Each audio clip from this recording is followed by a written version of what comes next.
आप सभी दोस्तों का स्वागत है। इस वीडियो में हम लोग देखने वाले हैं टाटा कैपिटल आईपीओ को। टाटा कैपिटल आईपीओ के बारे में बात करें तो जो इस कंपनी के रिलेटेड हम लोगों की बात चल रही थी कि लॉन्च के तरीके से कैसी अपडेट आते हुए दिख रही है, तो लॉन्च के रिलेटेड जो अपडेट आते हुए दिख रही है उसके अकॉर्डिंग कब तक ये कंपनी की आईपीओ आते हुए दिखेगी और इस कंपनी की जो लगभग 18,000 करोड़ की इशू साझा रहने वाली है उसकी जो ग्रे मार्केट प्रीमियम है उसमें किस तरीके से कैसी हलचल दिख रही है, उनके बारे में इस वीडियो में डिटेल्स में बात करने वाले हैं। सो वीडियो को अंत तक देखिएगा और ऐसे ही daily IPO grey market premium से जुड़ी अपडेट के लिए चैनल को सब्सक्राइब कर लीजिए। साथ ही कमेंट्स में टेलीग्राम ग्रुप का लिंक दिया गया, वहाँ भी जुड़ सकते हैं टाइम पे अपडेट। टाटा कैपिटल आईपीओ के बारे में जो लेटेस्ट अपडेट निकल कर आ रही है वो पीटीआई के द्वारा जो यहाँ पे अपडेट निकल कर आ रही है, न्यूज़ यहाँ पे टू सोर्स अपडेट निकल कर आ रही है, क्योंकि यहाँ पे एक कंपनी एनबीएफसी कंपनी जो कि लीडिंग कंपनी होने वाली है Tata capital I company, expected जो लॉन्च डेट थी मच अवेटेड आईपीओ की वो 13 सितंबर तक इस कंपनी की आरबीआई की गाइडलाइंस के अकॉर्डिंग एक कंपनी की लिस्टिंग हो जानी चाहिए। लेकिन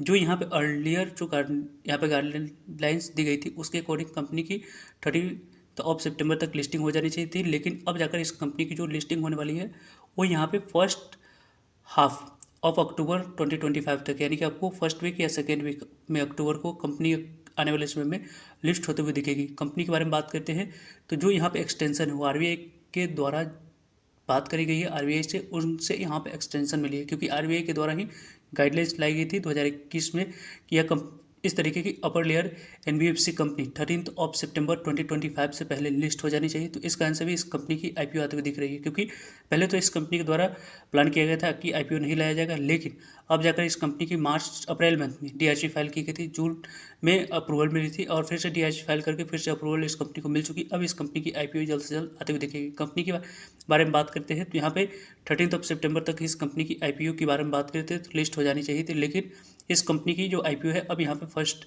हाफ की बात करते हैं तो अक्टूबर की कंपनी आने वाले समय में लिस्ट होते हुए दिखेगी। लगभग इस कंपनी के बारे में बात करते हैं तो 17,000 करोड़ से लेकर 18,000 करोड़ तक की इस कंपनी की इशू साइज दिख सकती है। कंपनी में मिक्स यहाँ पे इशू साइज रहने वाली है, फ्रेश इशू और ऑफर फॉर सेल दोनों दिखेगी।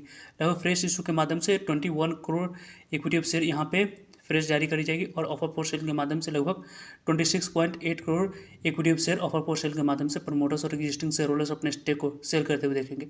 अंडर ओएफएस प्रमोटर्स के बारे में बात करें, टाटा सन्स के द्वारा आप लोगों को 23 करोड़ इक्विटी ऑफ शेयर को सेल करने की प्लानिंग की जा रही है और इंटरनेशनल फाइनेंशियल जो कॉरपोरेशन है उनके जो होल्डिंग है इस कंपनी में उनके द्वारा यहाँ पे 3.58% तक की शेयर को सेल करने की प्लानिंग चल रही है। यहाँ पे इस कंपनी के बारे में बात करें तो लगभग आप लोगों को 88.6% की होल्डिंग टाटा सन्स की, यानी कि इस कंपनी के बारे में बात करते हैं 88.6% की होल्डिंग टाटा कंपनी के पास टाटा सन्स की है।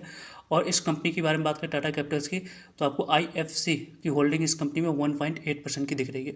इस कंपनी की जो आईपीओ आएगी इसमें आप लोगों को काफ़ी ज़्यादा अच्छी इंप्रूवमेंट की उम्मीद है, क्योंकि कंपनी ने हाल ही में जो यहाँ पे रेवेन्यू है, प्रॉफिट है, उसमें काफ़ी ज़्यादा ईयर ऑन ईयर बेस पे ग्रोथ दिखाया है। लगभग यहाँ पे प्रॉफिट में कंपनी ने 120% की यहाँ पे जंप दिखाई है। कंपनी के रेवेन्यू में भी काफ़ी अच्छी जंप दिखी है, जिसके कारण से अब आने वाले समय में जो इस कंपनी की यहाँ पे अपर लेयर में इस कंपनी को 2022 में डाला गया था और उसी गाइडलाइंस के अकॉर्डिंग इस कंपनी की आईपीओ की बात करते हैं तो लिस्ट 13 सितंबर तक हो जानी चाहिए थी। उसको यहाँ पे एक्सटेंशन ऑलरेडी मिल चुकी है। इससे पहले एक और इसी गाइडलाइंस के अकॉर्डिंग यहाँ पे एचडीएफसी फाइनेंशियल सर्विसेज लिस्ट हुई है, 12,500 करोड़ की इशू साइज आई हुई थी, उसकी अच्छी रिस्पॉन्स मिली थी। बजाज हाउसिंग फाइनेंस को भी अच्छी रिस्पॉन्स मिला था।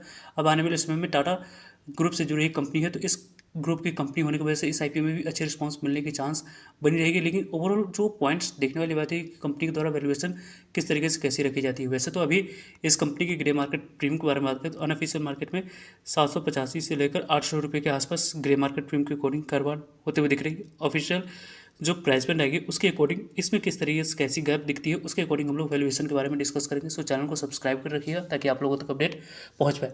वैसे आप लोग पहले से अपनी तैयारी को कंप्लीट करके रख सकते हैं, क्योंकि इस तरीके की आईपीओ के लिए पहले से स्टडी करना स्टार्ट कर देना चाहिए। यदि आप स्टडी करना स्टार्ट करते हैं तो आने वाले समय में जब भी इस कंपनी की आईपीओ आएगी तो उस समय आप लोग अपनी स्टडी को कंप्लीट करके कन्विक्शन के साथ अप्लाई करने की प्लानिंग कर सकते हैं। वैसे ओवरऑल इस कंपनी के बारे में टाइम पर सभी अपडेट आप लोगों को मिलते रहेंगे, सो जुड़ेगा ताकि आप लोगों तक अपडेट पहुंच पाए।